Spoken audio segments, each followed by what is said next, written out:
नमस्कार, आपण पाहतात HK प्रोडक्शन यूट्यूब चॅनल। झाडीपट्टीतील नवनवीन व्हिडिओ पाहण्यासाठी, गाणे पाहण्यासाठी, ऐकण्यासाठी आमच्या चॅनलला सबस्क्राइब करा आणि बेल आयकॉन दाबायला विसरू नका आणि मिळवा झाडीपट्टीतील नवनवीन व्हिडिओचे अपडेट लवकरात लवकर। तरी ते माझे पती आहे, त्यांनी माझ्या कपाळावरील जे कुंकू लावले त्या कुंकूला जपण्यासाठी मला माझं कर्तव्य पार पाडावंच लागेल ना। आज त्या मूर्खाला तुझ्यासारखी एवढी शीलवान पत्नी मिळाली, पण त्याने तुला कधी ओळखलंच नाही। म्हणतात की परमेश्वर माणसाला सुधारण्याची अनेकदा संधी देते, पण माणूस त्या संधीचा कधी वापर देखील करत नाही किंवा त्या संधीला कधी ओळखत देखील नाही। आता हेच बघा, त्याची एवढी प्रकृती बिघडली असताना देखील आज तो बाहेर गेला। बाबा, अहो तू कुठल्या तरी कामाने बाहेर गेले असते, कारण काल त्यांची प्रकृती बिघडली आणि त्यातच त्यांनी मला वचन दिले की यानंतर ते कधीच दारू पिणार नाही, कधीच दारूला हातही लावणार नाही। आणि बाबा, आता तुम्हीच तर बोलले ना की परमेश्वर प्रत्येकाने सुधारण्याची संधी देते, तर मग कदाचित हीच ती संधी असेल। पुरी अजूनही त्याच्यावर विश्वास आहे तुझा? अगं, जो माणूस दारूच्या इतक्या आहारी गेला की तो दारूशिवाय जगूच शकत नाही, आणि तो तुला दिलेलं वचन पाळेल? पुरी, वचन द्यायला खूप सोपी असतात, पण ते पाळणं खूप कठीण असतं। असं नका बोलू, कारण ते काल माझ्याशी पहिल्यांदा प्रेमाने बोलल्यात, आणि बाबा मला विश्वास आहे की ते मला दिलेलं वचन पूर्णपणे पाळतील। ते दारूला कधीच हात लावणार नाही, मला विश्वास आहे बाबा। तुझा विश्वास सफल हो आणि तुझ्या पदरात यश पडो। ते बघा,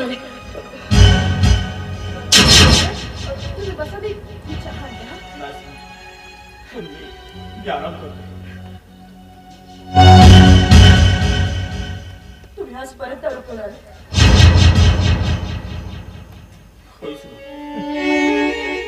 दारूशिवाय मी जगू शकत नाही। आणि मग मला जे वचन दिलं होतं त्याचं काय? तोडलं ते वचन?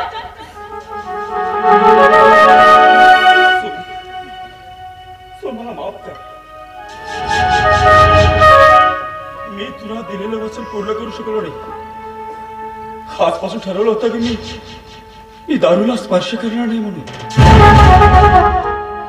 पण जाताना पोटात एकदम जडजड होत आणि तो त्रास असह्य झाला, आणि म्हणून बस थोडीशी प्याली। अच्छा, थोडीशी प्याली, मग काय झालं? काय झालं प्याल्याने? त्रास कमी झाला नाही ना? अरे मी देखील तुम्हाला कित्येक दिवसापासून म्हणते की तुम्ही तुमची दवाई बरोबर घ्या, तुम्ही ते देखील करत नाही, असं का करताय? सुमन, तू माझी इतकी सेवा करू नकोस का? नाहीतरी आजपर्यंत फक्त सेवाच करता येस, आणि मी तुला त्या बदल्यात काय दिलं? दुःख, त्रास, हालकष्ट, आणि दारू पिण्याच्या नादात मी माझ्या बाळाला सुद्धा मारलं। तुम्ही सांगून मी शेवटपर्यंत फक्त दारूच पित राहिलो।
दवाखान्यात घेऊन जाऊ. चल बेटा, तुम्ही दवाखान्यात चल चल बेटा, दवाखान्यात चल. नाही बाबा, तुला काही नाही. दवाखान्यात चल. काही उपयोग नाही. नाही असं बोलू नको. खरं खूप आग होतोय बाबा.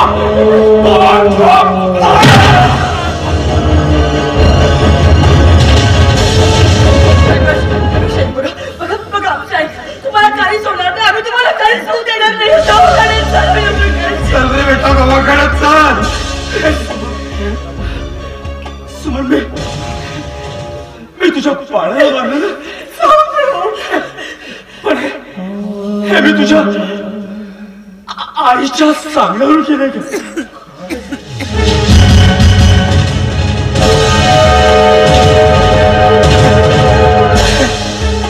बाळा, मी तुला जन्माला येण्याआधीच मारलं ना.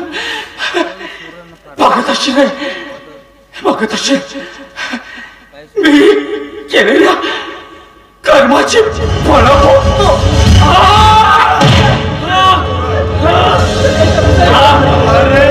सगळं विसर आणि चल दवाखान्यात.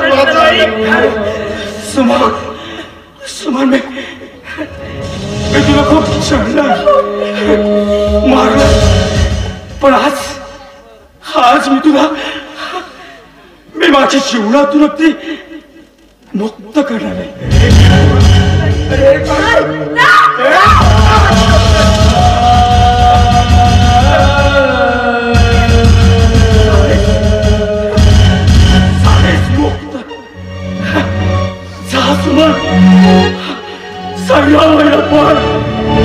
जीवनाचा स्वच्छंद आनंद घ्याय. तुला कोणी काही बोलणार नाही. जा सुमन, जा. चल बेटा, दवाखान्यात चल. तुला काही होणार नाही. बाबा चल दवाखान्यात. मी तुम्हाला कधीच बाबा म्हणून नाव दिलं नाही. मारलं, सोडलं, तरी सुद्धा मनाची हवा होतं ते तुम्ही दिलात. अरे जाऊ दे, सगळं विसर. आणि बाबा तुम्हाला शेवटचं बघतोय. बाबा मला तुम्ही आज जीवनातून मुक्ती द्या. बाबा बेटा, असं बोलू कोण आहे रे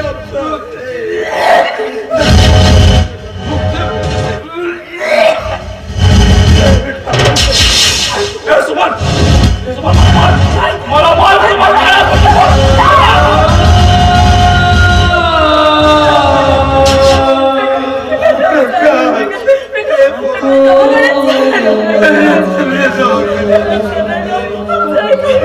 अरे तुझ्याशिवाय कोण आहे रे? बघ बेटा, मी काहीही करेन, कसंही करेन, पण तुझा उपचार करेन. चल बेटा दवाखान्यात. मी तुम्हाला विनंती करतो, मला या जीवनातून मुक्ती द्या बाबा. असं बोललो